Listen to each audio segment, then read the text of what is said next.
ਤੁਸੀਂ ਦੇਖ ਰਹੇ ਹੋ ਸ਼ਾਨ ਵਿਰਾਸਤ ਟੀਵੀ। ਮੈਂ ਕੁਲਵਿੰਦਰ ਰਸੂਲਪੁਰ। ਅੱਜ ਭਾਈ ਅਬਦੁੱਲਾ ਜੀ ਤੇ ਭਾਈ ਨੱਥਾ ਜੀ ਢਾਡੀ ਸਭਾ ਵੱਲੋਂ ਆਪਣੀ ਬਰੇਗੰਢ ਮਨਾਈ ਗਈ ਹੈ ਤੇ ਸਾਡੇ ਨਾਲ ਇਸ ਸਭਾ ਦੇ ਪ੍ਰਧਾਨ ਭਾਈ ਮਲਕੀਤ ਸਿੰਘ ਜੀ ਹਨ। ਉਹਨਾਂ ਨਾਲ ਆਪਾਂ ਗੱਲ ਕਰਦੇ ਹਾਂ।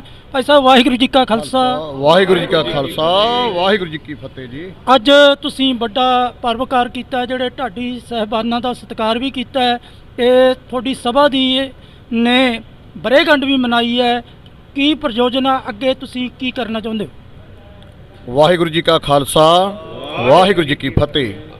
ਭਾਈ ਨੱਥਾ ਜੀ, ਭਾਈ ਅਬਦੁੱਲਾ ਜੀ ਢਾਡੀ ਸਭਾ ਰਜਿਸਟਰਡ, ਜਿਹਦੇ ਬਾਨੀ ਸਤਿਕਾਰਯੋਗ ਗਿਆਨੀ ਬਲਵੀਰ ਸਿੰਘ ਜੀ ਵੀਰ ਔਰ ਸਾਡੇ ਇਸਤਰੀ ਵਿੰਗ ਦੇ ਪ੍ਰਧਾਨ ਬੀਬੀ ਰਾਜਵੰਤ ਕੌਰ ਜੀ ਖਾਲਸਾ, ਸੰਘਰਸ਼ ਵਿੰਗ ਦੇ ਪ੍ਰਧਾਨ ਗਿਆਨੀ ਭੁਪਿੰਦਰ ਸਿੰਘ ਜੀ ਜੋਗੀ ਔਰ ਸਾਡੇ ਮੁੱਖ ਸਲਾਹਕਾਰ ਗਿਆਨੀ ਸ਼ਿੰਗਾਰਾ ਸਿੰਘ ਜੀ ਬੱਲ, ਮੀਤ ਪ੍ਰਧਾਨ ਸਰਦਾਰ ਲਸ਼ਕਰ ਸਿੰਘ ਜੀ ਮਾਨਕਪੁਰੀ, ਵੱਖੋ ਵੱਖਰੇ ਜ਼ਿਲ੍ਹਿਆਂ ਤੋਂ ਆਏ ਹੋਏ ਸਾਡੇ ਬਹੁਤ ਹੀ ਸਤਿਕਾਰਯੋਗ ਅਹੁਦੇਦਾਰ ਸਾਹਿਬਾਨ, ਸਤਿਗੁਰੂ ਗੁਰੂ ਗ੍ਰੰਥ ਸਾਹਿਬ ਜੀ ਮਹਾਰਾਜ ਦੀ ਮਹਾਨ ਬਖਸ਼ਿਸ਼ ਹੋਈ ਹੈ। ਮੀਰੀ ਪੀਰੀ ਦੇ ਮਾਲਕ ਹਰਗੋਬਿੰਦ ਸਾਹਿਬ ਜੀ ਮਹਾਰਾਜ ਤੋਂ ਵਰਸਾਏ ਬਾਬਾ ਨੱਥਾ ਜੀ, ਬਾਬਾ ਅਬਦੁੱਲਾ ਜੀ ਆਪ ਵਰਤ ਕੇ, ਜਿਨ੍ਹਾਂ ਨੇ ਇੱਕ ਸਾਲ ਢਾਡੀ ਸਭਾ ਦੇ ਕੋਲੋਂ ਸੀਮਾਵਾਂ ਲਈਆਂ ਨੇ। ਇੱਕ ਸਾਲ ਦੇ ਅੰਦਰ ਇਸ ਢਾਡੀ ਸਭਾ ਨੇ ਉਹ ਸਤਿਗੁਰਾਂ ਨੇ ਕਾਰਜ ਇਹਨਾਂ ਦੇ ਕੋਲੋਂ ਕਰਵਾਏ ਨੇ, ਜਿਹੜੇ ਕਦੇ ਸਾਡੇ ਚਿੱਤ ਚੇਤੇ ਵੀ ਨਹੀਂ ਸਨ, ਕਦੇ ਸੁਪਨੇ ਵਿੱਚ ਨਹੀਂ ਸੋਚਿਆ ਕਿ ਸਾਡੀ ਸਭਾ ਇਹ ਕਾਰਜ ਕਰੇਗੀ। ਇਹ ਕਿਰਪਾ ਛੇਵੇਂ ਪਾਤਸ਼ਾਹ ਦੀ ਔਰ ਬਾਬਾ ਨੱਥਾ ਜੀ, ਬਾਬਾ ਅਬਦੁੱਲਾ ਜੀ, ਭਾਈ ਤਲਵੀਰ ਸਿੰਘ ਜੀ ਕੋਮਲ USA ਇਕਾਈ, ਜਿੰਨੇ ਵੀ ਸਾਡੇ ਇਕਾਈਆਂ ਦੇ ਬਾਹਰ ਬੈਠੇ ਹੋਏ ਪਤਵੰਤੇ ਸੱਜਣ ਅਹੁਦੇਦਾਰ ਸਾਹਿਬਾਨ ਨੇ, ਬਹੁਤ ਵੱਡੀਆਂ ਜ਼ਿੰਮੇਵਾਰੀਆਂ ਦੇ ਨਾਲ ਆਪਣੇ ਉਹ ਕਾਰਜ ਨਿਭਾ ਰਹੇ ਨੇ। ਅੱਜ ਵੀ ਸਤਿਗੁਰਾਂ ਦਾ ਸ਼ੁਕਰਾਨਾ ਕਰਨ ਦੇ ਵਾਸਤੇ ਗੁਰਦੁਆਰਾ ਹਰਗੋਬਿੰਦਗੜ੍ਹ ਸਾਹਿਬ ਕੁਰਾਲੀ ਮਰੰਡੇ ਰੋਡ ਦੇ ਉੱਤੇ ਬਹੁਤ ਹੀ ਸਤਿਕਾਰਯੋਗ ਪ੍ਰਿੰਸੀਪਲ ਸਵਰਨ ਸਿੰਘ ਜੀ ਪ੍ਰਧਾਨ ਸਾਹਿਬ ਹੋਰਾਂ ਨੇ, ਕਾਰ ਸੇਵਾ ਵਾਲੇ ਮਹਾਂਪੁਰਖਾਂ ਨੇ, ਬਾਬਾ ਜੱਸਾ ਸਿੰਘ ਜੀ ਕਾਰ ਸੇਵਾ ਵਾਲੇ, ਬਾਬਾ ਗੁਰਮੀਤ ਸਿੰਘ ਜੀ ਨਿਹੋਲਕਾ ਔਰ ਹੋਰ ਵੀ ਪਤਵੰਤੇ ਸੱਜਣਾਂ ਨੇ ਬਹੁਤ ਵੱਡਾ ਸਹਿਯੋਗ ਦੇ ਕੇ ਆਪਣਾ ਕਾਰਜ ਜਿਹੜਾ ਆਪ ਕਰਵਾਇਆ, ਜਿਹਦੇ ਅੰਦਰ ਪੱਤਰਕਾਰਾਂ ਦੀ ਦੁਨੀਆ ਦੇ ਵਿੱਚੋਂ ਸ਼ਾਨ ਵਿਰਾਸਤ ਭਾਈ ਕੁਲਵਿੰਦਰ ਸਿੰਘ ਜੀ ਰਸੂਲਪੁਰੀ, KBTV ਚੈਨਲ ਤੋਂ ਭਾਈ ਬਲਵੀਰ ਸਿੰਘ ਜੀ ਚਲਾਕੀ, ਹੋਰ ਵੀ ਪੱਤਰਕਾਰ ਵੀਰਾਂ ਨੇ ਬਹੁਤ ਵੱਡਾ ਸਹਿਯੋਗ ਦਿੱਤਾ। ਜਿਹੜੇ ਕਾਰਜ ਹੈ ਉਹ ਸਤਿਗੁਰਾਂ ਨੇ ਆਪ ਕਰਵਾਉਣੇ ਨੇ। ਢਾਡੀ ਸਭਾ ਦੀ ਇੱਕੋ ਹੀ ਸੋਚ ਹੈ, ਪ੍ਰਚਾਰ ਤੇ ਪ੍ਰਸਾਰ ਕਰਨ ਦੇ ਵਾਸਤੇ ਦਿਨ ਰਾਤ ਇਹ ਢਾਡੀ ਸਭਾ ਕਾਰਜਕਾਰੀ ਹੈ। ਲੋੜਵੰਦ ਪਰਿਵਾਰਾਂ ਦੀ ਜਿਹੜੀ ਸੇਵਾ ਢਾਡੀ ਸਭਾ ਵੱਲੋਂ ਕੀਤੀ ਜਾ ਰਹੀ ਹੈ।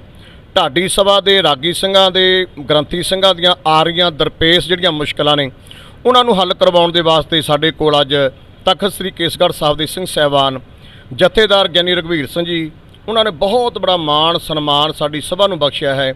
ਸ਼੍ਰੋਮਣੀ ਗੁਰਦੁਆਰਾ ਪ੍ਰਬੰਧਕ ਕਮੇਟੀ ਦੇ ਐਗਜ਼ੈਕਟਿਵ ਮੈਂਬਰ ਸਾਹਿਬਾਨ ਜਥੇਦਾਰ ਅਜਮੇਰ ਸਿੰਘ ਜੀ ਖੇੜਾ, ਜਥੇਦਾਰ ਚਰਨਜੀਤ ਸਿੰਘ ਕਾਲੇਵਾਲ, ਉਹਨਾਂ ਦੇ ਸਾਹਮਣੇ ਅਸੀਂ ਆਪਣੀਆਂ ਮੁੱਖ ਮੰਗਾਂ ਰੱਖੀਆਂ। ਉਸੇ ਵੇਲੇ ਉਹਨਾਂ ਨੇ ਸਾਡੀਆਂ ਮੁੱਖ ਮੰਗਾਂ ਨੂੰ ਮੰਨਦੇ ਹੋਏ ਇਹ ਸਾਨੂੰ ਭਰੋਸਾ ਦਿਵਾਇਆ ਕਿ ਵੱਧ ਤੋਂ ਵੱਧ ਰਾਗੀ ਸਿੰਘਾਂ ਦਾ, ਢਾਡੀ ਸਿੰਘਾਂ ਦਾ, ਗ੍ਰੰਥੀ ਸਿੰਘਾਂ ਦਾ, ਪ੍ਰਚਾਰਕਾਂ ਦਾ ਵੱਧ ਤੋਂ ਵੱਧ ਅੱਗੇ ਤੋਂ ਸਤਿਕਾਰ ਕੀਤਾ ਜਾਵੇਗਾ। ਇਹਨਾਂ ਦੀਆਂ ਜਿਹੜੀਆਂ ਭੇਟਾਵਾਂ ਨੇ ਉਹ ਵੀ ਆਉਣ ਵਾਲੇ ਸਮੇਂ ਦੇ ਅੰਦਰ ਵੱਧ ਤੋਂ ਵੱਧ ਕੀਤੀਆਂ ਜਾਣਗੀਆਂ। ਤੇ ਸਾਡੀ ਇਹੀ ਕੋਸ਼ਿਸ਼ ਹੈ, ਜਦੋਂ ਵੀ ਸਾਡੀ ਕੋਈ ਮੁਸ਼ਕਲ ਬਣਦੀ ਹੈ, ਸ਼੍ਰੋਮਣੀ ਗੁਰਦੁਆਰਾ ਪ੍ਰਬੰਧਕ ਕਮੇਟੀ ਸਾਡੀ ਸਿੱਖਾਂ ਦੀ ਸਰਮੌਰ ਸੰਸਥਾ ਹੈ, ਉਹਨਾਂ ਦੇ ਨਾਲ ਮਿਲ ਜੁਲ ਕੇ ਜੋ ਵੀ ਸਾਡੀਆਂ ਗੱਲਾਂ ਬਾਤਾਂ ਹੁੰਦੀਆਂ ਨੇ ਉਹਨਾਂ ਰਾਹੀਂ ਅਸੀਂ ਪਹੁੰਚਾਉਂਦੇ ਹਾਂ। ਤੇ ਸਾਡੀਆਂ ਜਿਹੜੀਆਂ ਮੁਸ਼ਕਲਾਂ ਨੇ ਉਹ ਮੁਸ਼ਕਲਾਂ ਦਾ ਹੱਲ ਸ਼੍ਰੋਮਣੀ ਗੁਰਦੁਆਰਾ ਪ੍ਰਬੰਧਕ ਕਮੇਟੀ ਵੱਲੋਂ ਸਾਨੂੰ ਹਰ ਵੇਲੇ ਸਹਿਯੋਗ ਮਿਲਦਾ ਰਹਿੰਦਾ ਹੈ। ਤੇ ਇੱਕ ਬੜੀ ਜਿਹੜੀ ਤਰਾਸਦੀ ਸਾਡੀ ਰਹੀ ਹੈ ਕਿ ਗ੍ਰੰਥੀ ਦਾ ਬੱਚਾ ਗ੍ਰੰਥੀ ਨਹੀਂ ਬਣ ਰਿਹਾ, ਢਾਡੀ ਦਾ ਬੱਚਾ ਢਾਡੀ ਵਾਰਾਂ ਦੇ ਵਿੱਚ ਨਹੀਂ ਆ ਰਿਹਾ। ਤੁਸੀਂ ਇਹਨੂੰ ਕਿਸ ਨੂੰ ਦੋਸ਼ੀ ਮੰਨਦੇ ਹੋ? ਕੀ ਸ਼੍ਰੋਮਣੀ ਗੁਰਦੁਆਰਾ ਪ੍ਰਬੰਧਕ ਕਮੇਟੀ ਆਪਣੇ ਪ੍ਰਚਾਰ ਤੇ ਪ੍ਰਸਾਰ ਦੇ ਤੋਂ ਪਿਛੜ ਚੁੱਕੀ ਹੈ? ਕਿਉਂਕਿ ਅੱਜ ਲੋੜ ਹੈ ਸਾਡੇ ਨੌਜਵਾਨਾਂ ਨੂੰ, ਸਾਡੇ ਬੱਚਿਆਂ ਨੂੰ ਸਿੱਖ ਧਰਮ ਦੀ ਇਤਿਹਾਸ ਦੇ ਨਾਲ ਜੋੜਨ, ਨਾਲ ਸਿੱਖ ਫਿਲਾਸਫੀ ਦੇ ਨਾਲ ਜੋੜਨ ਦੀ ਹੈ। ਤੇ ਕੀ ਕਾਰਨ ਹੈ ਕਿ ਗ੍ਰੰਥੀ ਆਪਣੇ ਬੱਚੇ ਨੂੰ ਗ੍ਰੰਥੀ ਬਣਾ ਕੇ ਖੁਸ਼ ਨਹੀਂ? ਜਿਵੇਂ ਕਿ ਸਤਿਕਾਰਯੋਗ ਸਿੰਘ ਸਾਹਿਬਾਨ ਗਿਆਨੀ ਰਘਵੀਰ ਸਿੰਘ ਜੀ ਇਸ ਗੱਲ ਦੀ ਬੜੀ ਪ੍ਰੋੜਤਾ ਕਰਕੇ ਗਏ ਨੇ ਕਿ ਅੱਜ ਦੀਆਂ ਦਰਪੇਸ਼ ਜਿਹੜੀਆਂ ਮੁਸ਼ਕਲਾਂ ਨੇ, ਜਦੋਂ ਭੇਟਾਵਾਂ ਬਹੁਤ ਘੱਟ ਨੇ, ਫਿਰ ਉਹ ਜਿਹੜਾ ਇੱਕ ਗ੍ਰੰਥੀ ਸਿੰਘ ਹੈ, ਰਾਗੀ ਸਿੰਘ ਹੈ, ਢਾਡੀ ਸਿੰਘ ਹੈ, ਪ੍ਰਚਾਰਕ ਹੈ, ਉਹ ਆਪਣੇ ਬੱਚੇ ਨੂੰ ਐਜੂਕੇਸ਼ਨ ਨਹੀਂ ਦੇ ਸਕਦਾ, ਵਧੀਆ ਵਿੱਦਿਆ ਨਹੀਂ ਦੇ ਸਕਦਾ। ਇਸ ਕਰਕੇ ਸਾਡੀ ਤਰਾਸਦੀ ਹੈ। ਚਲੋ ਉਸ ਤਰਾਸਦੀ ਨੂੰ ਮੁੱਖ ਰੱਖਦੇ ਅੱਜ ਸਿੰਘ ਸਾਹਿਬਾਨ ਨੇ ਸਾਨੂੰ ਭਰੋਸਾ ਦਿਵਾਇਆ। ਵੈਸੇ ਅਸੀਂ ਸ਼੍ਰੋਮਣੀ ਕਮੇਟੀ ਦਾ ਨਹੀਂ ਕਸੂਰ ਕੱਢਦੇ, ਸ਼੍ਰੋਮਣੀ ਗੁਰਦੁਆਰਾ ਪ੍ਰਬੰਧਕ ਕਮੇਟੀ ਵੱਲੋਂ ਪਹਿਲਾਂ ਬਹੁਤ ਸਾਰੀਆਂ ਸੇਵਾਵਾਂ ਚੱਲ ਰਹੀਆਂ ਨੇ। ਲਾਕਡਾਊਨ ਦੇ ਅੰਦਰ ਬੜੀਆਂ ਉਹਨਾਂ ਨੇ ਸੇਵਾਵਾਂ ਕੀਤੀਆਂ ਨੇ। ਅੱਜ ਵੀ ਸ਼੍ਰੋਮਣੀ ਗੁਰਦੁਆਰਾ ਪ੍ਰਬੰਧਕ ਕਮੇਟੀ ਹਰ ਵੇਲੇ ਜਿਹੜੀ ਕਿ ਬਹੁਤ ਸਾਰੀਆਂ ਸੇਵਾਵਾਂ ਕਰ ਰਹੀ ਹੈ। ਸ਼੍ਰੋਮਣੀ ਗੁਰਦੁਆਰਾ ਪ੍ਰਬੰਧਕ ਕਮੇਟੀ ਦਾ ਐਡਾ ਦੋਸ਼ ਨਹੀਂ ਹੈ। ਦੋਸ਼ ਕੁਝ ਸਾਡਾ ਵੀ ਬਣ ਜਾਂਦਾ ਜਦੋਂ ਸਾਡੀ ਨੌਜਵਾਨ ਜਿਹੜੀ ਪੀੜ੍ਹੀ ਹੈ ਅੱਜ ਸਿੱਖੀ ਤੋਂ ਦੂਰ ਜਾਂਦੀ ਹੋਈ ਸਾਨੂੰ ਨਜ਼ਰ ਆ ਰਹੀ ਹੈ। ਜਦੋਂ ਪੱਛਮੀ ਸੱਭਿਆਚਾਰ ਦਾ ਜਿਹੜਾ ਬੋਲਬਾਲਾ ਸਾਡੇ ਬੱਚਿਆਂ ਦੇ ਉੱਤੇ ਜ਼ਿਆਦਾ ਪ੍ਰਭਾਵ ਕਰ ਗਿਆ, ਇਸ ਕਰਕੇ ਸਾਡੀ ਨੌਜਵਾਨ ਪੀੜ੍ਹੀ ਨੂੰ ਸੰਭਾਲਣ ਦਾ ਸਮਾਂ ਸ਼੍ਰੋਮਣੀ ਗੁਰਦੁਆਰਾ ਪ੍ਰਬੰਧਕ ਕਮੇਟੀ ਦਾ ਵੀ ਫਰਜ਼ ਹੈ ਔਰ ਸਾਡੀ ਪ੍ਰਚਾਰਕ ਸ਼੍ਰੇਣੀ ਦਾ ਵੀ ਫਰਜ਼ ਹੈ। ਅਸੀਂ ਵੱਧ ਤੋਂ ਵੱਧ ਸਿੱਖੀ ਦਾ ਪ੍ਰਚਾਰ ਕਰੀਏ। ਜਿਵੇਂ ਇਸ ਸਭਾ ਨੇ ਪਿੰਡਾਂ ਵਿੱਚ ਜਾ ਕੇ, ਨਗਰਾਂ ਵਿੱਚ ਜਾ ਕੇ, ਸ਼ਹਿਰਾਂ ਵਿੱਚ ਜਾ ਕੇ, ਕਸਬਿਆਂ ਦੇ ਅੰਦਰ ਜਾ ਕੇ ਸਿੱਖੀ ਦਾ ਪ੍ਰਚਾਰ ਕਰਨ ਦੇ ਵਾਸਤੇ ਕੀਰਤਨ ਦਰਬਾਰ, ਆਗੀ ਢਾਡੀ ਦਰਬਾਰ ਜਿਹੜੇ ਨੇ ਉਹ ਸਭਾ ਵੱਲੋਂ ਕੀਤੇ ਜਾਣਗੇ ਤਾਂ ਕਿ ਸਾਡੀ ਨੌਜਵਾਨ ਪੀੜ੍ਹੀ ਨੂੰ ਇੱਕ ਸਿੱਧ ਮਿਲ ਸਕੇ। ਸੋ ਸਾਡੇ ਨਾਲ ਸਿੱਖ ਧਰਮ ਦਾ ਸਰਮੌਰ ਢਾਡੀ ਜਥਾ ਤਾਨ ਸਾਹਿਬ ਉਹ ਵੀ ਸਾਡੇ ਨਾਲ ਹੈ, ਉਹਨਾਂ ਨਾਲ ਆਪਾਂ ਗੱਲਬਾਤ ਕਰਦੇ ਹਾਂ। ਤਾਨ ਸਾਹਿਬ, ਸਟੇਜ ਦੇ ਉੱਪਰ ਇੱਕ ਅਨਾਉਂਸਮੈਂਟ ਕੀਤੀ ਗਈ ਹੈ ਵੀ ਜਦੋਂ ਢਾਡੀ ਸਿੰਘ ਸ਼੍ਰੋਮਣੀ ਗੁਰਦੁਆਰਾ ਪ੍ਰਬੰਧਕ ਕਮੇਟੀ ਦੇ ਇਤਿਹਾਸਕ ਗੁਰਦੁਆਰਾ ਸਾਹਿਬ ਦੇ ਵਿੱਚ ਜਾਂਦੇ ਆ ਤਾਂ ਉਹਨਾਂ ਨੂੰ ਦੇਖ ਕੇ ਮੈਨੇਜਰ ਤੇ ਸਟਾਫ ਵੱਲੋਂ ਤਾਲੇ ਲਾ ਲੈਂਦੇ ਆ, ਤੇ ਤੁਸੀਂ ਕੀ ਕਹਿਣਾ ਚਾਹੁੰਦੇ ਹੋ? ਵਾਹਿਗੁਰੂ ਜੀ ਕਾ ਖਾਲਸਾ, ਵਾਹਿਗੁਰੂ ਜੀ ਕੀ ਫਤਿਹ। ਸ਼ਾਨ ਵਿਰਾਸਤ ਵੇਖ ਰਹੇ ਸਮੂਹ ਗੁਰਮੁਖ ਪਿਆਰਿਓ, ਅੱਜ ਕੁਲਵਿੰਦਰ ਸਿੰਘ ਰਸੂਲਪੁਰੀ ਜੀ ਨੇ ਸਵਾਲ ਕੀਤਾ ਕਿ ਸਟੇਜ ਉੱਤੇ ਗੱਲ ਉੱਠੀ ਹੈ। ਵਾਕਈ ਬਹੁਤੇ ਨਹੀਂ, ਕੁਝ ਸੱਜਣ ਐਸੇ ਹੁੰਦੇ ਨੇ ਜਿਹੜੇ ਆਪਣੇ ਅਹੁਦੇ ਦੀ ਦੁਰਵਰਤੋਂ ਕਰਦੇ ਨੇ। ਉਹਨਾਂ ਦੇ ਮਨ 'ਚ ਇਹ ਹੁੰਦਾ ਵੀ ਸ਼ਾਇਦ ਇਹ ਅਹੁਦੇ ਸਦਾ ਨੇ, ਇਹ ਰੁਤਬੇ ਸਦਾ ਨੇ, ਇਹ ਕੁਰਸੀਆਂ ਸਦਾ ਨੇ। ਲੇਕਿਨ ਕੁਰਸੀਆਂ ਰੁਤਬੇ ਕੁਝ ਮਾਇਨੇ ਨਹੀਂ ਰੱਖਦੀਆਂ। ਕੁਰਸੀ ਉੱਤੇ ਬੈਠ ਕੇ ਕਿੰਨਾ ਕੁ ਲੋਕਾਂ ਦਾ ਦਿਲ ਜਿੱਤਦਾ ਕੁਰਸੀ ਤੇ ਬੈਠਣ ਵਾਲਾ, ਇਹ ਮਾਇਨੇ ਰੱਖਦਾ। ਇਤਿਹਾਸ ਕਿੰਨਾ ਕੁ ਸਿਰਜਦਾ, ਇਹ ਮਾਇਨੇ ਰੱਖਦਾ। ਕਿਉਂਕਿ ਸਦਾ ਨਹੀਂ ਇਹੋ ਜਿਹੇ ਅਹੁਦੇ ਰਹਿੰਦੇ, ਤੇ ਅਹੁਦਿਆਂ ਤੇ ਬੈਠ ਕੇ ਚੰਗੇ ਕੰਮ ਕਰਨੇ ਹਰ ਇੱਕ ਇਨਸਾਨ ਦਾ ਫਰਜ਼ ਬਣਦਾ, ਹਰ ਇੱਕ ਇਨਸਾਨ ਦੀ ਡਿਊਟੀ ਬਣਦੀ ਹੈ। ਔਰ ਮੈਂ ਇਹ ਵੀ ਗੱਲ ਕਹਾਂਗਾ, ਜਿੱਥੇ ਸ਼੍ਰੋਮਣੀ ਗੁਰਦੁਆਰਾ ਪ੍ਰਬੰਧਕ ਕਮੇਟੀ ਦੇ ਅਹੁਦੇਦਾਰਾਂ ਨੂੰ ਬੇਨਤੀ ਹੈ, ਉੱਥੇ ਮੈਂ ਭਾਈ ਨੱਥਾ ਭਾਈ ਅਬਦੁੱਲਾ ਢਾਡੀ ਸਭਾ ਵੱਲੋਂ ਸੰਘਰਸ਼ ਜੋ ਕਿਸਾਨਾਂ ਨੇ ਵਿੱਢਿਆ ਹੋਇਆ, ਉਹਨਾਂ ਦੇ ਹੱਕ ਦੇ ਵਿੱਚ ਵੀ ਭਾਈ ਨੱਥਾ ਭਾਈ ਅਬਦੁੱਲਾ ਸਮੇਂ ਸਿਰ ਇਹ ਹੱਕ ਆਵਾਜ਼ ਬੁਲੰਦ ਕਰਦੀ ਰਹੀ ਹੈ। ਤੋਂ ਮੈਂ ਉਹਨਾਂ ਨੂੰ ਵੀ ਬੇਨਤੀ ਕਰਾਂਗਾ, ਹੁਕਮਰਾਨਾਂ ਨੂੰ, ਕਿ ਤੁਸੀਂ ਆਪਣੀ ਹਿੰਡ ਛੱਡ ਦਿਓ। ਇੱਥੇ ਬੜੀ ਦੁਨੀਆ ਆਈ, ਬੜੀ ਦੁਨੀਆ ਚਲੀ ਗਈ। ਇਹ ਦੁਨੀਆ ਇੱਕ ਅਖਾੜਾ ਹੈ ਤੇ ਖਲਕਤ ਹੈ ਤਮਾਸ਼ਾਈ। ਮੈਂ ਜੀਵਨ ਖੇਡ ਵਿੱਚ ਭੁੱਲਦੇ ਬੜੇ ਬੁੱਧਵਾਨ ਵੇਖੇ ਨੇ, ਜੋ ਉੱਡਦੇ ਅਰਸ਼ ਤੇ ਪਲ ਵਿੱਚ ਪਟਕਦੇ ਫਰਸ਼ ਤੇ ਵੇਖੇ। ਕਈ ਪੈਰਾਂ ਵਿੱਚ ਰੁਲੇ ਚੜ੍ਹਦੇ ਅਸਮਾਨ ਵੇਖੇ ਨੇ, ਜਿਨ੍ਹਾਂ ਮਹਿਲਾਂ ਵਿੱਚ ਹੋਮਦਾ ਸੀ ਨਾਚ ਪਿਆ ਪਰੀਆਂ ਦਾ।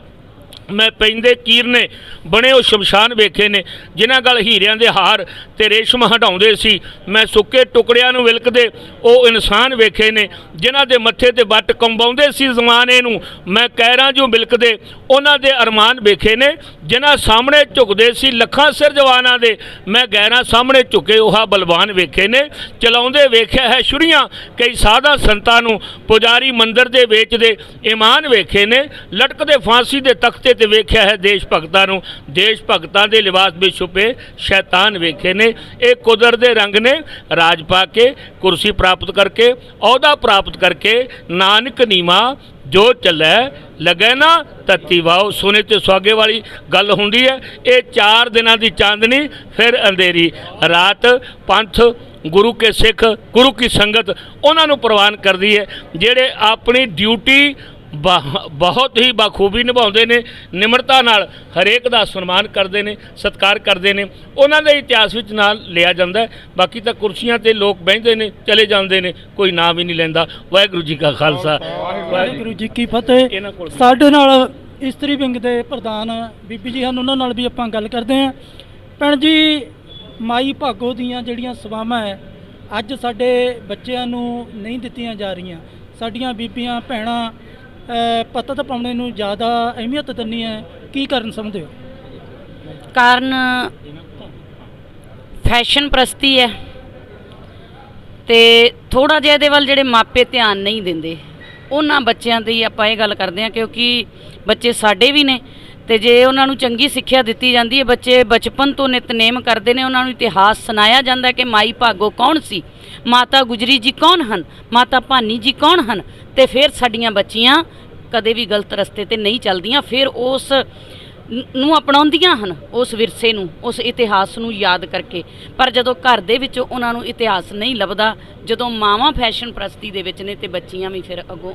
ਮੈਂ ਇਹਨੂੰ ਵੱਡਾ ਰੋਲ ਜਿਹੜਾ ਇੱਕ ਮਾਂ ਦਾ ਮੰਨਦੀ ਹਾਂ। ਮੈਂ ਸਟੇਜ ਤੇ ਵੀ ਕਹਿੰਦੀ ਹੁੰਦੀ ਹਾਂ ਕਿ ਮਾਂ ਜਿਹੜੀ ਹੈ ਨਾ, ਇਹ ਸਭ ਤੋਂ ਪਹਿਲਾ ਟੀਚਰ ਹੈ ਬੱਚੇ ਦਾ। ਮਾਤਾ ਜਿਹੜੀ ਹੈ ਨਾ, ਇਹ ਗੁਰੂ ਹੈ ਪਹਿਲਾਂ। ਤੇ ਜੇ ਮਾਂ ਚੰਗੀ ਸਿੱਖਿਆ ਦਿੰਦੀ ਹੈ, ਮਾਂ ਆਪ ਗੁਰਬਾਣੀ ਦੇ ਨਾਲ ਜੁੜੀ ਹੈ, ਮਾਂ ਆਪ ਸਿੱਖ ਇਤਿਹਾਸ ਤੋਂ ਜਾਣੂ ਹੈ, ਤੇ ਉਹ ਆਪਣੇ ਬੱਚੇ ਨੂੰ, ਆਪਣੀ ਬੱਚੀ ਨੂੰ ਜ਼ਰੂਰ ਚੰਗੀ ਸਿੱਖਿਆ ਦੇਵੇਗੀ। ਕਿਉਂਕਿ ਸਿਆਣੇ ਕਹਿੰਦੇ ਆ, ਮਾਂ ਚਾਹੇ ਤੇ ਬੱਚੇ ਨੂੰ ਚੋਰ ਬਣਾ ਲਵੇ, ਮਾਂ ਚਾਹੇ ਤੇ ਬੱਚੇ ਨੂੰ ਸਾਧ ਬਣਾ ਲਵੇ। ਇੱਕ ਸਿੱਖੀ ਦੀ ਪੱਤਤ ਦਾ ਕਾਰਨ ਇੱਕ ਇਹ ਵੀ ਹੈ ਵੀ ਜਦੋਂ ਅਸੀਂ ਛੋਟੇ ਹੁੰਦੇ ਸੀਗੇ ਤਾਂ ਹਰ ਇੱਕ ਨਗਰ ਦੇ ਵਿੱਚ ਜਦੋਂ ਗੁਰੂ ਗ੍ਰੰਥ ਸਾਹਿਬ ਜੀ ਦਾ ਪ੍ਰਕਾਸ਼ ਹੁੰਦਾ ਸੀ ਤਾਂ ਉਦੋਂ ਆਸਾ ਦੀ ਵਾਰ ਜ਼ਰੂਰ ਲਾਈ ਜਾਂਦੀ ਸੀ। ਪਰ ਅੱਜ ਸਾਡੀਆਂ ਨਾ ਬੀਬੀਆਂ ਦੇ, ਨਾ ਭਰਾਵਾਂ ਦੇ, ਨਾ ਗ੍ਰੰਥੀਆਂ ਦੇ ਆਸਾ ਦੀ ਵਾਰ ਕੰਠ ਨਹੀਂ, ਆਸਾ ਦੀ ਵਾਰ ਸਾਡੀ ਅਲੋਪ ਹੋ ਗਈ। ਇਹ ਵੀ ਇੱਕ ਤੁਸੀਂ ਕਾਰਨ ਸਮਝਦੇ ਹੋ? ਬਿਲਕੁਲ ਜੀ, ਬਿਲਕੁਲ। ਆਸਾ ਦੀ ਵਾਰ ਦੀ ਬਾਣੀ ਜਿਹੜੀ ਹੈ ਨਾ, ਇਹ ਪੂਰਨ ਤੌਰ ਤੇ ਜੋ ਹੈ ਪਖੰਡ ਤੋਂ ਸਾਨੂੰ ਜਾਣੂ ਕਰਾਉਂਦੀ ਹੈ, ਖੰਡਨ ਕਰਦੀ ਹੈ ਪਖੰਡਾਂ ਦਾ, ਵਹਿਮਾਂ ਦਾ, ਭਰਮਾਂ ਦਾ। ਤੇ ਪਤਾ ਨਹੀਂ ਕਿਉਂ ਇਸ ਬਾਣੀ ਦੇ ਨਾਲੋਂ ਅਸੀਂ ਟੁੱਟਦੇ ਜਾ ਰਹੇ ਹਾਂ। ਗੁਰਬਾਣੀ ਤੇ ਸਾਰੀ ਗਿਆਨ ਦਾ ਖਜ਼ਾਨਾ ਹੈ। ਗੁਰੂ ਗ੍ਰੰਥ ਸਾਹਿਬ ਮਹਾਰਾਜ ਜੀ ਅਥਾਹ ਸਾਗਰ ਹਨ ਗੁਰਮਤਿ ਦੇ, ਗਿਆਨ ਦੇ, ਤੇ ਗੁਰਬਾਣੀ ਤੇ ਸਾਰੀ ਪੜ੍ਹਨੀ ਚਾਹੀਦੀ ਹੈ। ਤੇ ਆਸਾ ਦੀ ਵਾਰ ਦੇ ਨਾਲੋਂ ਟੁੱਟਣਾ ਵੀ ਇਹ ਇੱਕ ਤਰਾਸਦੀ ਸਮਝੀ ਜਾਵੇਗੀ ਕੌਮ ਦੀ। ਸਾਡੇ ਬੱਚਿਆਂ ਨੂੰ ਆਸਾ ਦੀ ਵਾਰ ਪੜ੍ਹਾਉਣੀ ਚਾਹੀਦੀ ਹੈ, ਸਾਡੇ ਬੱਚਿਆਂ ਨੂੰ ਅਰਥਾਂ ਸਹਿਤ ਆਸਾ ਦੀ ਵਾਰ ਜਿਹੜੀ ਹੈ ਉਹ ਆਉਣੀ ਚਾਹੀਦੀ ਹੈ। ਆਸਾਂ ਪੂਰਦੀ ਹੈ ਬਾਣੀ, ਤੇ ਅਸੀਂ ਇਹਦੇ ਨਾਲੋਂ ਕਿਉਂ ਟੁੱਟ ਰਹੇ ਹਾਂ।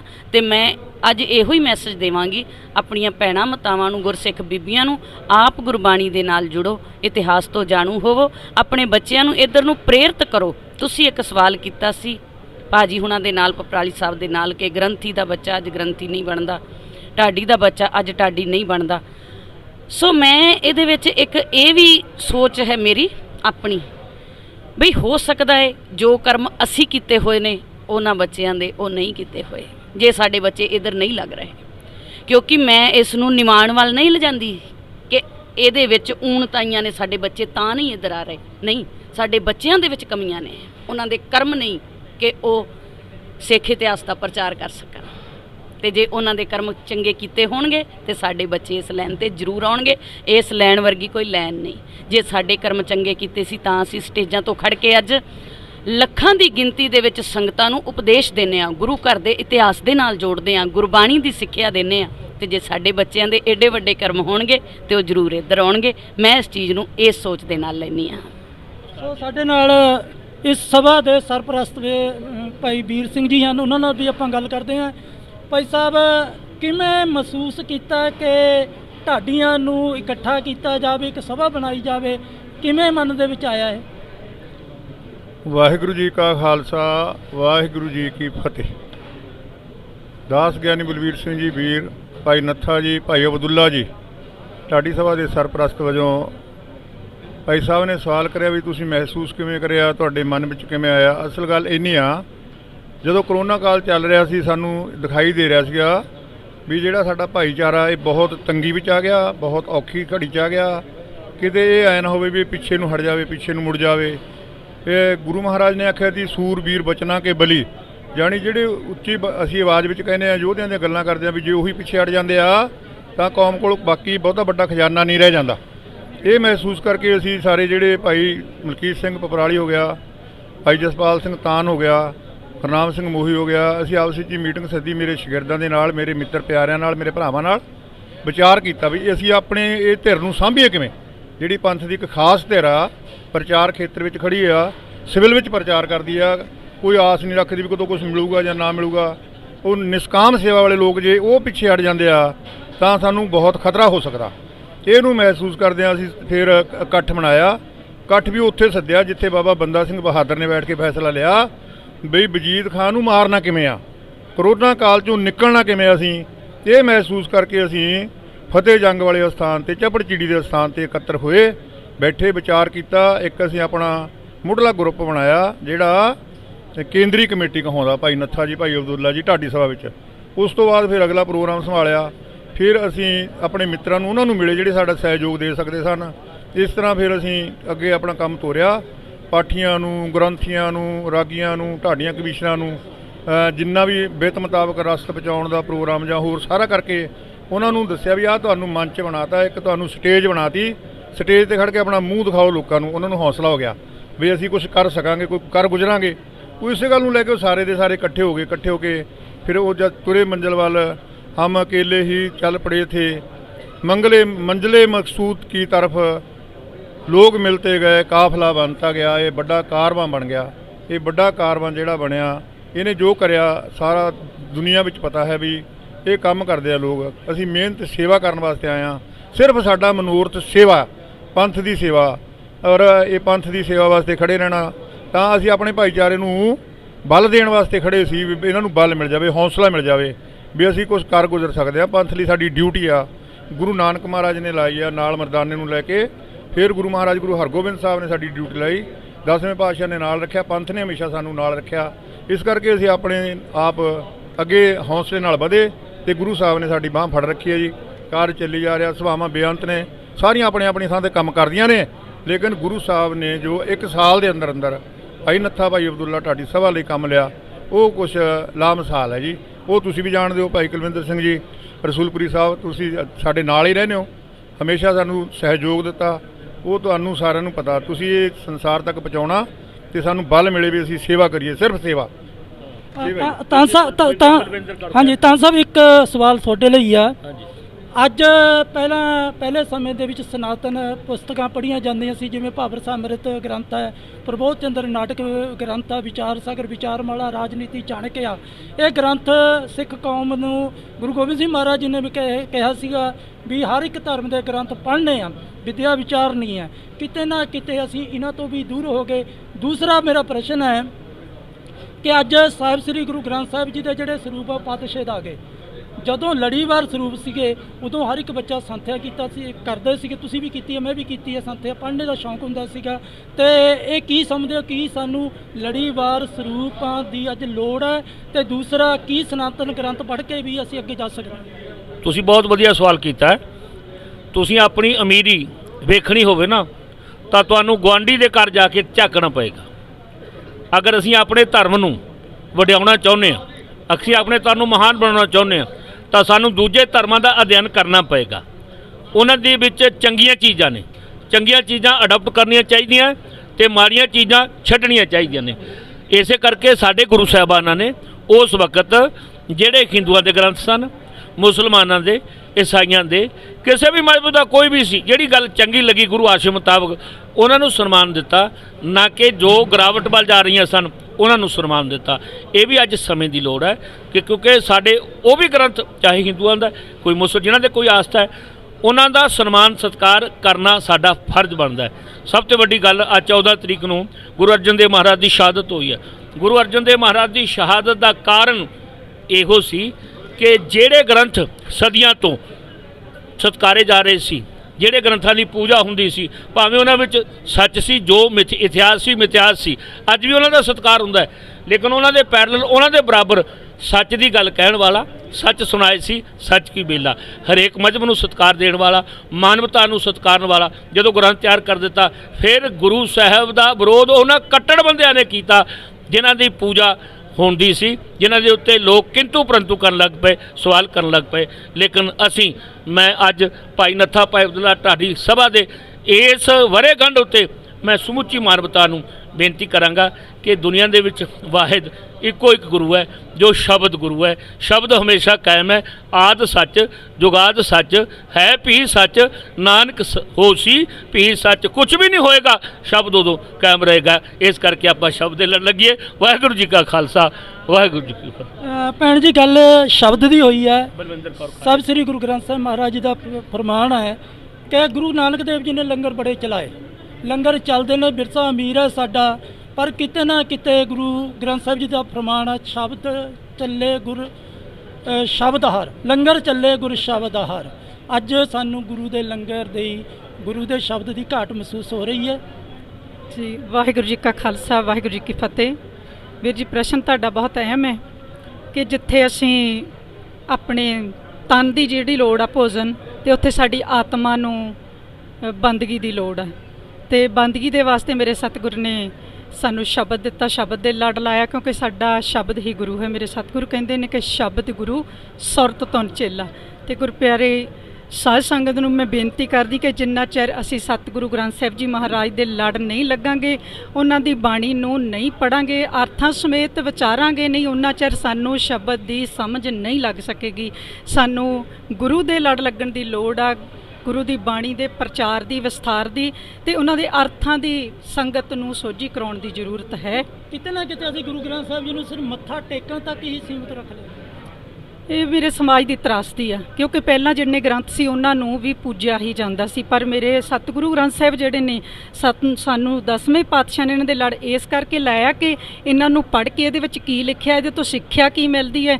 ਅਸੀਂ ਕਹਿੰਦੇ ਲੋਕ ਕਿ ਗੁਰੂ ਗ੍ਰੰਥ ਸਾਹਿਬ ਦੇ ਦਰਸ਼ਨ ਕਰਨੇ ਆਉਂਦੇ ਨੇ, ਸਤਿਗੁਰ ਦੇ ਦਰ 'ਤੇ ਆਪਣੀ ਭੇਟਾ ਰੱਖਦੇ ਨੇ, ਮੱਥਾ ਟੇਕਦੇ ਨੇ, ਤੇ ਕਈ ਵਾਰ ਮੇਰੀਆਂ ਭੈਣਾਂ ਉੱਪਰੋਂ ਰੁਮਾਲਾ ਸਾਹਿਬ ਚੱਕ ਕੇ ਕਹਿੰਦੀਆਂ ਅਸੀਂ ਦਰਸ਼ਨ ਕਰ ਲਏ। ਇਹਦਾ ਮਤਲਬ ਦਰਸ਼ਨ ਕਰ ਲੈ ਨਹੀਂ ਹੁੰਦਾ। ਜਿੰਨਾ ਚਿਰ ਬਾਣੀ ਨੂੰ ਪੜ੍ਹ ਕੇ ਹਿਰਦੇ ਵਿੱਚ ਨਹੀਂ ਵਸਾਇਆ ਉਹਨਾਂ ਚਿਰ ਦਰਸ਼ਨ ਨਹੀਂ ਹੁੰਦੇ। ਅਸਲ ਦਰਸ਼ਨਾਂ ਦੀ ਜਿਹੜੀ ਲੋੜ ਹੈ ਉਹਨੂੰ ਅਸੀਂ ਸਮਝ ਨਹੀਂ ਸਕੇ। ਜਿਹੜੇ ਦਰਸ਼ਨ ਅਸੀਂ ਕਰ ਰਹੇ ਹਾਂ ਉਹਦੀ ਅਸਲ ਦੇ ਵਿੱਚ ਲੋੜ ਨਹੀਂ। ਇਸ ਕਰਕੇ ਮੈਂ ਕਹਾਂਗੀ ਕਿ ਬਾਣੀ ਨੂੰ ਪੜ੍ਹੀਏ, ਵਿਚਾਰੀਏ, ਸਮਝੀਏ, ਤਾਂ ਅਸੀਂ ਅਸਲ ਵਿੱਚ ਗੁਰੂ ਨਾਨਕ ਦੇਵ ਜੀ ਮਹਾਰਾਜ ਦੇ ਸਿੱਖ ਕਹਾਉਣ ਦੇ ਯੋਗ ਹੋ ਸਕਾਂਗੇ। ਵਾਹਿਗੁਰੂ ਜੀ ਕਾ ਖਾਲਸਾ, ਵਾਹਿਗੁਰੂ ਜੀ ਕੀ ਫਤਿਹ। ਸਾਡੇ ਨਾਲ ਇਸ ਸਭਾ ਦੇ ਨਾਲ ਜੁੜੇ ਹੋਏ ਲਸਕਰ ਸਿੰਘ ਮਾਨਕਪੁਰ ਤੋਂ ਆਏ ਆ, ਉਹਨਾਂ ਨਾਲ ਵੀ ਆਪਾਂ ਗੱਲ ਕਰਦੇ ਹਾਂ। ਵੀਰ ਜੀ, ਕਿਵੇਂ ਮਹਿਸੂਸ ਕਰਦੇ ਹੋ ਅੱਜ ਦਾ ਨੌਜਵਾਨ ਸਿੱਖੀ ਤੋਂ ਦੂਰ ਜਾ ਰਿਹਾ ਹੈ, ਆਪਣੇ ਧਰਮ ਤੇ ਕਿੰਤੂ ਪਰੰਤੂ ਕਰਨ ਲੱਗ ਪਿਆ ਹੈ? ਕੀ ਕਾਰਨ ਹੈ? ਕਿਉਂ ਅਸੀਂ ਆਪਣੇ ਬੱਚਿਆਂ ਨੂੰ, ਆਪਣੇ ਨੌਜਵਾਨਾਂ ਨੂੰ ਗੁਰੂ ਗ੍ਰੰਥ ਸਾਹਿਬ ਜੀ ਦੀ ਇਹ ਸੱਚਾਈ ਗੱਲ ਹੈ ਵੀ ਅਸੀਂ ਜੋੜਨ ਦੇ ਵਿੱਚ ਅਸਫਲ ਰਹੇ ਹਾਂ? ਢਾਡੀ ਦਾ ਮਕਸਦ ਤਾਂ ਅੱਜ ਪੂਰਾ ਹੋ ਗਿਆ, ਢਾਡੀਆਂ ਨੇ ਸਤਿਕਾਰ ਢਾਡੀਆਂ ਦਾ ਕੀਤਾ ਹੈ, ਪਰ ਜਿਹੜੀ ਗ੍ਰੰਥੀ ਸਿੰਘਾਂ ਦਾ ਸਤਿਕਾਰ ਹੈ ਤੇ ਨੌਜਵਾਨਾਂ ਦਾ ਸਤਿਕਾਰ ਹੈ, ਕਿਉਂ ਨੌਜਵਾਨ ਸਾਡੇ ਧਰਮ ਤੇ, ਆਪਣੇ ਧਰਮ ਤੇ ਹੀ ਕਿੰਤੂ ਪਰੰਤੂ ਕਰਦਾ ਹੈ? ਕੀ ਕਾਰਨ? ਵਾਹਿਗੁਰੂ ਜੀ ਕਾ ਖਾਲਸਾ, ਵਾਹਿਗੁਰੂ ਜੀ ਕੀ ਫਤਿਹ। ਬਹੁਤ ਵਧੀਆ ਤੁਹਾਡਾ ਸਵਾਲ ਹੈ। ਨੌਜਵਾਨ ਅੱਜ ਦਾ ਦੂਰ ਜਾ ਰਿਹਾ, ਕਿਉਂ ਜਾ ਰਿਹਾ? ਇਹ ਕਾਰਨ ਕਈ ਹੈ। ਜਿਹੜੇ ਸਾਡੇ ਵੱਡੇ ਵਡੇਰੇ ਆ ਉਹਨਾਂ ਨੇ ਸਿਰਫ ਗੁਰੂ ਗ੍ਰੰਥ ਸਾਹਿਬ ਨੂੰ ਮੱਥਾ ਟੇਕਣ ਤੱਕ ਹੀ ਸੀਮਿਤ ਰੱਖਿਆ। ਹਰ ਇੱਕ ਗੁਰਸਿੱਖ ਦਾ ਫਰਜ਼ ਬਣਦਾ ਕਿ ਗੁਰਬਾਣੀ ਪੜ੍ਹੇ, ਗੁਰਬਾਣੀ ਦੀ ਵਿਚਾਰ ਕਰੇ, ਵਿਚਾਰ ਕਰਕੇ ਉਹਦੇ ਉੱਤੇ ਆਪਣਾ ਜੀਵਨ ਢਾਲੇ। ਜੇ ਉਹਦੇ ਉੱਤੇ ਜੀਵਨ ਢਾਲ ਕੇ ਆਪਾਂ ਚੱਲਾਂਗੇ ਤੇ ਫਿਰ ਕੋਈ ਵੀ ਨੌਜਵਾਨ ਜਿਹੜਾ ਗੁਰੂ ਗ੍ਰੰਥ ਸਾਹਿਬ ਤੋਂ ਮੁਨਕਰ ਨਹੀਂ ਹੋਵੇਗਾ। ਢਾਡੀ ਵੀ ਮਹਾਰਾਜਾ ਉਸ ਨੂੰ ਕਹਿੰਦੇ, ਮਹਾਰਾਜ ਕਹਿੰਦੇ ਢਾਡੀ ਤਿਸ ਨੂੰ ਆਖੀਐ ਜੋ ਖਸਮੈ ਧਰੈ ਪਿਆਰ, ਦਰ ਖੜਾ ਸੇਵਾ ਕਰੇ ਗੁਰ ਸ਼ਬਦ ਦੀ ਵਿਚਾਰ। ਗੁਰ ਸ਼ਬਦ ਦੀ ਜਿਹੜੀ ਵਿਚਾਰ ਹੈ ਉਹ ਜ਼ਰੂਰੀ ਹੈ। ਕੱਲਾ ਦਰਸ਼ਨ ਜਿਹੜਾ ਕਰਨ ਨਾਲ ਉਹ ਜਨਮ ਸਫਲਾ ਨਹੀਂ ਹੋ ਸਕਦਾ। ਇਹ ਦਰਸ਼ਨ ਅਸਲੀ ਉਹੀ ਆ ਜਿਹੜੀ ਗੁਰੂ ਦੀ ਮੂਰਤ ਆ, ਗੁਰ ਸ਼ਬਦ ਨੂੰ ਆਪਣੇ ਹਿਰਦੇ ਵਿੱਚ ਵਸਾ ਕੇ ਉਹਦੇ ਉੱਤੇ ਚੱਲਣ ਦਾ ਜਿਹੜਾ ਆਪਾਂ ਜੀਵਨ ਢਾਲ ਕੇ ਚੱਲੀਏ ਤੇ ਜੀਵਨ ਵਿੱਚ ਆਉਣ ਵਾਲੇ ਵੀ ਬੱਚਿਆਂ ਨੂੰ ਇਸੇ ਤਰ੍ਹਾਂ ਸਿੱਖਿਆ ਦਈਏ ਕਿ ਕੱਲਾ ਦਰਸ਼ਨ ਕਰਨ ਨਾਲ, ਦੇਖਣ ਨਾਲ ਹੀ ਇਹਦੇ ਵਿੱਚੋਂ ਤੁਹਾਨੂੰ ਕੁਝ ਨਹੀਂ ਮਿਲਣਾ। ਹਾਂ, ਪ੍ਰਾਪਤ ਜ਼ਰੂਰ ਹੁੰਦਾ ਹੈ, ਕਿਉਂਕਿ ਜੇ ਕਹੀਏ ਬਿਲਕੁਲ ਪ੍ਰਾਪਤ ਨਹੀਂ ਹੁੰਦਾ। ਜੇ ਗੁਰੂ ਘਰ ਕੋਈ ਆਊਗਾ, ਸੇਵਾ ਕਰੂਗਾ, ਦਰਸ਼ਨ ਕਰੂਗਾ, ਪ੍ਰਾਪਤ ਉਹਨੂੰ ਵੀ ਹੋਊਗਾ, ਪਰ 100% ਤਾਂ ਪ੍ਰਾਪਤੀ ਹੋਵੇਗੀ ਜੇ ਆਪਾਂ ਗੁਰੂ ਸ਼ਬਦ ਦੀ ਵਿਚਾਰ ਕਰਾਂਗੇ। ਕਿਉਂਕਿ ਮਹਾਰਾਜ ਕਹਿੰਦੇ ਬਿਨ ਸ਼ਬਦ ਹੈ ਜਗ ਬੌਰਾਨੰ, ਸ਼ਬਦ ਗੁਰ ਪੀਰਾ ਗਹਿਰ ਗੰਭੀਰਾ, ਬਿਨ ਸ਼ਬਦ ਹੈ ਜਗ ਬੌਰਾਨੰ। ਸਾਰਾ ਜਿਹੜਾ ਜੱਗ ਵਾ ਸੰਸਾਰ ਹੈ ਉਹ ਬੌਰਾ ਹੋਇਆ ਫਿਰਦਾ ਜੇ ਸ਼ਬਦ ਦੀ ਵਿਚਾਰ ਨਾ ਕਰੀਏ। ਜੇ ਸ਼ਬਦ ਦੀ ਵਿਚਾਰ ਕਰਕੇ ਮਨ ਵਿੱਚ ਵਸਾ ਕੇ ਉਹਦੇ ਉੱਤੇ ਆਪਣਾ ਜੀਵਨ ਢਾਲੀਏ ਤੇ ਇਹ ਨੌਜਵਾਨ ਸਾਡੇ ਵੀਰ ਵੀ ਸਿੱਖੀ ਤੋਂ ਦੂਰ ਨਹੀਂ ਜਾਣਗੇ।